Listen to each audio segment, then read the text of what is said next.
بسم اللہ الرحمن الرحیم۔ سیرت النبی صلی اللہ علیہ وآلہ وسلم۔ عنوان: قیدیوں کی رہائی۔ ابو سفیان بن حارث رضی اللہ عنہ نے جواب میں میدان جنگ کی جو کیفیت سنائی وہ یہ تھی کہ خدا کی قسم، بس یوں سمجھ لو کہ جیسے ہی ہمارا دشمن سے ٹکراؤ ہوا ہم نے گویا اپنی گردنیں ان کے سامنے پیش کر دی اور انہوں نے جیسے چاہا ہمیں قتل کرنا شروع کر دیا، جیسے چاہا گرفتار کیا۔ پھر بھی میں قریش کو الزام نہیں دوں گا، کیونکہ ہمارا واسطہ جن لوگوں سے پڑا ہے وہ سفید رنگ کے تھے اور سیاہ اور سفید رنگ کے گھوڑوں پر سوار تھے۔ وہ زمین اور آسمان کے درمیان پھر رہے تھے۔ اللہ کی قسم ان کے سامنے کوئی چیز ٹھہرتی نہیں تھی۔ ابو رافع رضی اللہ عنہ کہتے ہیں، یہ سنتے ہی میں نے کہا، تب تو خدا کی قسم وہ فرشتے تھے۔ میری بات سنتے ہی ابو لہب غصے میں آ گیا۔ اس نے پوری طاقت کے ساتھ تھپڑ میرے منہ پر دے مارا، پھر مجھے اٹھا کر پٹخ دیا اور میرے سینے پر چڑھ کر مجھے بے تحاشا مارنے لگا۔ وہاں میری مالکن یعنی ام فضل بھی موجود تھیں۔ انہوں نے ایک لکڑی کا پایا اٹھا کر اتنے زور سے ابو لہب کو مارا کہ اس کا سر پھٹ گیا۔ ساتھ ہی ام فضل نے سخت لہجے میں کہا، تو اسے اس لیے کمزور سمجھ کر مار رہا ہے کہ اس کا آقا یہاں موجود نہیں۔ اسی طرح ابو لہب ذلیل ہو کر وہاں سے رخصت ہوا۔ جنگ بدر میں اس قدر ذلت امیز شکست کے بعد ابو لہب 7 روز سے زیادہ زندہ نہ رہا، طاعون میں مبتلا ہو کر مر گیا۔ اسے دفن کرنے کی جرت بھی کوئی نہیں کر رہا تھا۔ آخر اسی حالت میں اس کی لاش سڑنے لگی، شدید بدبو پھیل گئی۔ تب اس کے بیٹوں نے ایک گڑھا کھودا اور لکڑی کے ذریعے اس کی لاش کو گڑھے میں دھکیل دیا، استغفر اللہ، پھر دور ہی سے سنگ باری کر کے اس گڑھے کو پتھروں سے پاڑ دیا۔ اس شکست پر مکہ کی عورتوں نے کئی ماہ تک اپنے قتل ہونے والوں کا سوگ منایا۔ اس جنگ میں اسود بن زمعہ نامی کافر کی 3 اولادیں ہلاک ہوئیں۔ یہ وہ شخص تھا کہ مکہ میں جب حضور نبی کریم صلی اللہ علیہ وآلہ وسلم کو دیکھتا تھا تو آپ صلی اللہ علیہ وآلہ وسلم کا مذاق اڑایا کرتا تھا اور کہتا تھا، لوگو دیکھو تو تمہارے سامنے روئے زمین کے بادشاہ پھر رہے ہیں جو کیسر و کسرا کے ملکوں کو فتح کریں گے۔ اس کی تکلیف دہ باتوں پر آپ صلی اللہ علیہ وآلہ وسلم نے اسے اندھا ہونے کی بد دعا دی تھی۔ اس بد دعا سے وہ اندھا ہو گیا تھا۔ بعض روایات میں آتا ہے کہ آپ صلی اللہ علیہ وآلہ وسلم نے اس کے اندھا ہونے اور اس کی اولاد کے ختم ہو جانے کی بد دعا فرمائی تھی۔ اللہ تعالیٰ نے آپ صلی اللہ علیہ وآلہ وسلم کی دعا قبول فرمائی، چنانچہ پہلے وہ اندھا ہوا، پھر اس کی اولاد جنگ بدر میں ماری گئی۔ جنگ کے بعد آپ صلی اللہ علیہ وآلہ وسلم نے قیدیوں کے بارے میں مشورہ فرمایا۔ حضرت ابو بکر رضی اللہ عنہ کا مشورہ یہ تھا کہ ان کو فدیہ لے کر رہا کر دیا جائے۔ حضرت عمر رضی اللہ عنہ کی رائے یہ تھی کہ انہیں قتل کر دیا جائے۔ آپ صلی اللہ علیہ وآلہ وسلم نے بعض مصلحتوں کے تحت حضرت ابو بکر رضی اللہ عنہ کا مشورہ پسند فرمایا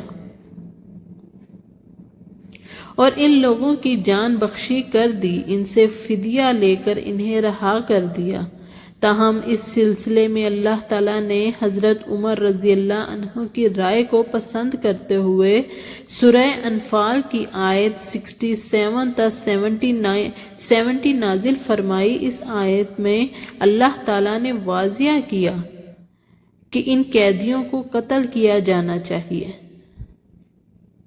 بدر کے قیدیوں میں حضور نبی کریم صلی اللہ علیہ وآلہ وسلم کی بیٹی حضرت زینب رضی اللہ عنہ کے خاوند ابو العاص رضی اللہ عنہ بھی تھے، جو اس وقت مسلمان نہیں ہوئے تھے۔ اس وقت حضرت زینب رضی اللہ عنہ مکہ میں تھیں۔ جب زینب رضی اللہ عنہ کو معلوم ہوا کہ فدیہ لے کر رہا کرنے کا فیصلہ ہوا ہے تو انہوں نے شوہر کے فدیہ میں اپنا ہار بھیج دیا۔ یہ ہار حضرت زینب رضی اللہ عنہ کو ان کی والدہ حضرت خدیجہ رضی اللہ عنہ نے ان کی شادی کے موقع پر دیا تھا۔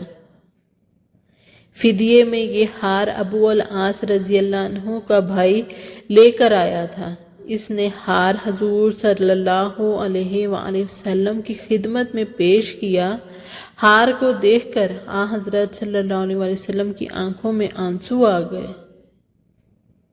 حضرت خدیجہ رضی اللہ عنہ یاد آ گئیں۔ حضور صلی اللہ علیہ وآلہ وسلم نے صحابہ کرام رضی اللہ عنہم سے فرمایا، تم مناسب سمجھو تو زینب کے شوہر کو رہا کر دو اور اس کا یہ ہار بھی واپس کر دو۔ صحابہ رضی اللہ عنہ نے فوراً کہا، ضرور یا رسول اللہ۔ چنانچہ ابو العاص رضی اللہ عنہ کو رہا کر دیا گیا اور زینب رضی اللہ عنہ کا ہار لوٹا دیا گیا۔ البتہ آپ نے ابو العاص رضی اللہ عنہ سے وعدہ لیا تھا کہ مکہ جاتے ہی وہ زینب رضی اللہ عنہ کو مدینہ بھیج دیں گے۔ انہوں نے وعدہ کر لیا۔ یہاں یہ بات بھی واضح رہے کہ حضرت زینب رضی اللہ عنہ کی شادی ابو العاص رضی اللہ عنہ سے ہوئی تھی، اس وقت ہوئی تھی جب حضور صلی اللہ علیہ وآلہ وسلم نے اسلام کی دعوت شروع نہیں کی تھی۔ جب حضور صلی اللہ علیہ وآلہ وسلم نے اسلام کی دعوت شروع کی تو مشرکین نے ابو العاص رضی اللہ عنہ پر زور دیا تھا کہ وہ حضرت زینب رضی اللہ عنہ کو طلاق دیں، لیکن انہوں نے ایسا کرنے سے انکار کر دیا تھا۔ البتہ ابو لہب کے دونوں بیٹوں نے حضور صلی اللہ علیہ وآلہ وسلم کی بیٹیوں حضرت رقیہ رضی اللہ عنہ اور حضرت کلثوم رضی اللہ عنہ کو طلاق دے دی تھی۔ ابھی صرف ان کا نکاح ہوا تھا، رخصتی نہیں ہوئی تھی۔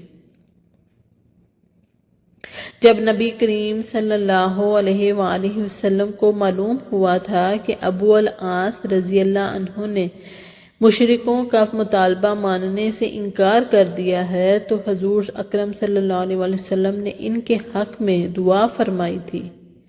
ابو العاص رضی اللہ عنہ غزوہ بدر کے کچھ عرصہ بعد مسلمان ہو گئے تھے۔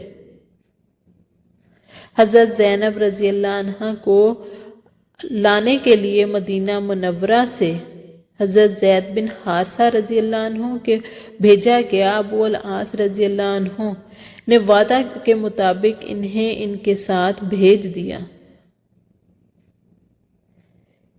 اس وقت تک حجاب کا حکم نازل نہ ہوا تھا، اس لیے اسی طرح وہ مدینہ آ گئیں۔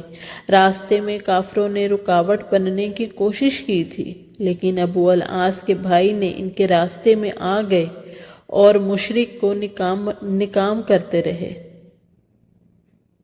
قیدیوں میں حضرت خالد بن ولید رضی اللہ عنہ کے بھائی ولید بن ولید رضی اللہ عنہ بھی شامل تھے۔ انہیں ان کے بھائی ہشام اور خالد بن ولید رضی اللہ عنہ نے رہا کرایا۔ ان کا فدیہ ادا کیا گیا۔ جب وہ انہیں لے کر مکہ پہنچے تو وہاں انہوں نے اسلام قبول کر لیا۔ اس پر ان کے بھائی بہت بگڑے اور انہوں نے کہا، اگر تم نے مسلمان ہونے کا ارادہ کر لیا تھا تو وہی مدینہ میں کیوں نہیں ہو گئے؟ جزاک اللہ خیر۔